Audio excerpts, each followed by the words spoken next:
Pessoal, boa noite, tudo bem com vocês? Aqui quem tá falando é a professora Eliane. Vamos lá para mais uma aula da disciplina materno-infantil do curso técnico em enfermagem Instituto São Miguel, a turma de Tancredo Neves.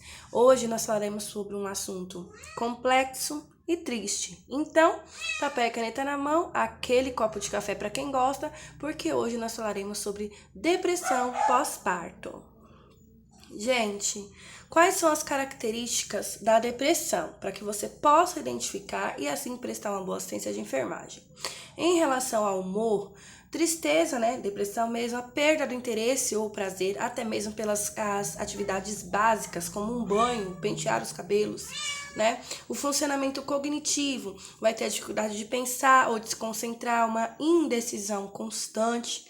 Quanto às questões neurovegetativas, a perca de sono ou um sono aumentado, a influência no apetite, na atividade psicomotora, inclusive no libido, o pessimismo, que é a desesperança, o desamparo e uma ideação ou comportamento suicida. A pessoa vai ter todos esses sintomas? Não. A pessoa vai ter todos os sintomas? Sim. Cada caso é um caso. Gente, desculpa pelo barulho. Quais são as causas que desencadeiam a depressão pós-parto? Não existe uma causa única, Não existe um padrão. Mas ela pode estar associada a vários fatores emocionais, ao estilo e à qualidade de vida, Além de ter ligação aí com o histórico da pessoa, inclusive em relação a transtornos mentais. No entanto, a principal causa da depressão pós-parto é o desequilíbrio hormonal, Em decorrência aí ao término da gravidez. Gente, os números, que nós temos são alarmantes, porque até 20% das mulheres no mundo sofrem de depressão pós-parto. E desses 20%, 50% delas não são diagnosticadas ou não recebem a atenção necessária para se recuperar, se tratar e impedir que esse agravo acabe se cronificando. Então, o que isso traz de risco? Enquanto, binômio, mãe e bebê.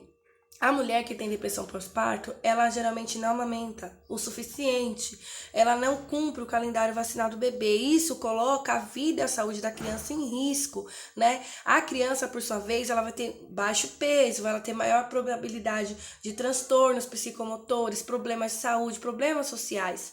Em relação aos custos emocionais ligados, à depressão pós-parto, faz com que a mãe e a criança, eles interajam menos e vai ter uma dificuldade em criar o vínculo, Então, a depressão pós-parto, se ela não for tratada adequadamente, ela pode durar meses e pode se cronificar. Então, nós devemos ficar atentos porque, em casos graves de depressão pós-parto, ela pode levar, inclusive, ao suicídio. E quais são os fatores de risco para a depressão? Acima de tudo, o histórico de depressão em partos anteriores, A falta de apoio familiar, de parceiros, de amigos, as críticas, os palpites, os comentários, o excesso de informações, a cobrança, Os problemas financeiros e familiares, gravidez não planejada, as limitações físicas, e anteriores ao parto ou durante o parto. Essa depressão, inclusive, ela pode ocorrer antes do parto, durante a gravidez, A pessoa já ter um histórico de depressão ou um transtorno bipolar, um histórico familiar de depressão também é um fator de risco, Uma história de desordem disfórica pré-menstrual, de forma grave, TPM, a famosa TPM, E claro, e infelizmente, a violência doméstica, de qualquer tipo, física, mental, psicológica, E quais são os fatores desencadeadores? Por quê? Não é porque a pessoa faz parte do grupo de risco que ela vai desenvolver a depressão, mas os fatores desencadeadores, eles são propenorantes para isso. Então, a privação do sono, que é padrão, nos primeiros dias, no puerpério, o isolamento, o distanciamento, a alimentação inadequada. Quando nós falamos de isolamento, é porque na primeira semana todo mundo quer ver o bebê. Depois você simplesmente é esquecida, é deixada de lado, Porque é só mais uma criança. É isso que vai passar na mente da mãe. O sedentarismo, a falta de apoio do marido, né, do parceiro, porque às vezes ele não compreende a alteração na vida da mulher. A falta de apoio familiar também, a ansiedade, o estresse, né, outros fatores mentais e infelizmente o vício em álcool, drogas, principalmente em crack. E inclusive as crianças têm crises de abstinência após o parto. E quais serão os sinais e sintomas aos quais nós devemos estar atentos para perceber que essa mãe, que essa nossa paciente, ela está sofrendo de depressão pós-parto, né? A perda do interesse ou prazer nas atividades diárias, como eu falei, pentear o cabelo, tomar banho, coisas simples, né? Deixar de fazer coisas que a pessoa gostava. Pensamentos de morte, de suicídio, de incapacidade, de falta de amor, uma vontade súbita, né, de prejudicar ou de fazer mal ao bebê, que deve gerar assim uma atenção excessiva. Esses casos deve-se haver muita atenção, porque pode ser uma outra patologia que eu vou explicar para vocês mais à frente. A perda ou ganho de peso, né, porque a mente da pessoa, o modelo padrão imposto pela sociedade, a vontade de comer mais ou menos que o habitual também deve chamar atenção. Dormir muito ou não dormir o suficiente, né, ter insônia, inquietação ou indisposição, cansaço extremo, um sentimento de indignação, de culpa, revolta, né? Dificuldade de concentração ou de tomar uma decisão e a ansiedade em excesso, uma preocupação em excesso, inclusive com a sua segurança e a segurança do bebê. E esse diagnóstico, como que é feito? É clínico, gente, é observar. Então, nós, enquanto equipe de enfermagem, somos essenciais para esse diagnóstico, tá? Porque é um transtorno. Pode ser até um subtipo da depressão.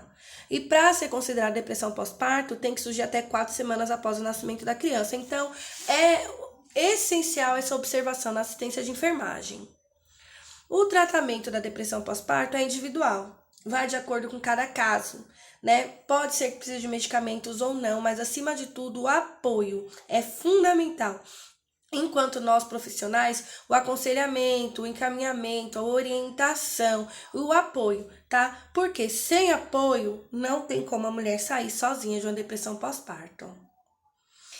E essa depressão pós-parto, ela pode evoluir para uma patologia pior, ou essa mãe ela já pode desenvolver essa patologia tendo outra pré-existente, que é a psicose pós-parto, gente. E o que é? É uma condição grave.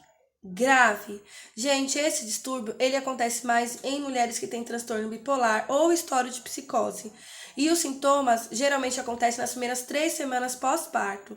E isso leva risco à vida do bebê, inclusive. Então, alguns estudos dizem que até os 3 anos depois do parto, a mulher pode, né, apresentar essa patologia. E diferente da depressão, a psicose, ela provoca o afastamento da realidade. A mulher, ela passa a ter delírios, né, alucinações, e ela sai da realidade. E quais são os sinais? A desconexão com o bebê, né, com as pessoas ao redor, perturbação no sono, mesmo quando o bebê está dormindo, um pensamento confuso, desorganizado, uma vontade extrema de prejudicar, de fazer mal ao bebê ou a si mesmo, a qualquer pessoa que esteja ali no ambiente, né, mudanças drásticas de humor, de comportamento, de pensamentos, né, e as alucinações, que podem ser visuais, auditivas ou olfativas, né. E essas alucinações, elas podem estar acompanhadas de pensamentos delirantes e irreais. Gente, parece que não. É um assunto um pouco controverso, mas acontece. Que é a depressão pós-parto em homens. No caso dos homens, a depressão pós-parto, ela surge pela preocupação com a sua capacidade em ser pai, em educar o recém-nascido, em suprir as necessidades, né? A ansiedade de prover a vida da criança. Então, enquanto na mulher a depressão está ligada aos hormônios, no homem a depressão pós-parto está ligada ao peso da responsabilidade de ser pai.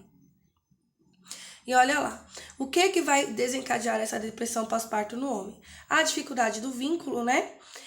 Então, assim, em torno de 4 a 10% dos pais tem sintomas nos primeiros 6 meses de vida da criança. E o que vai ser? O afastamento, a desesperança, a sensação de culpa, ansiedade, raiva, tristeza, frustração, né? E, em geral, o pico costuma acontecer 3 meses após o nascimento da criança. E, inclusive, a depressão pós-parto no homem, ele pode ser reflexo da depressão pós-parto na mulher, que vai interferir no vínculo do casal e não está sendo tratado porque provavelmente as pessoas não perceberam. E como que vai ser a assistência de enfermagem? Gente, detecção e prevenção precoce é o principal. Observe a sua puérpera, oriente a sua puérpera, oriente os familiares sobre isso. Desenvolva e promova o conforto na vida da sua puérpera, tá? Identificando, encaminhe para tratamento. Observe, examine o estado mental do seu paciente e, claro, mantenha a segurança, principalmente do RN, tá bom? Certinho, galerinha? Dúvidas? Chama lá no chat que eu tô esperando por vocês.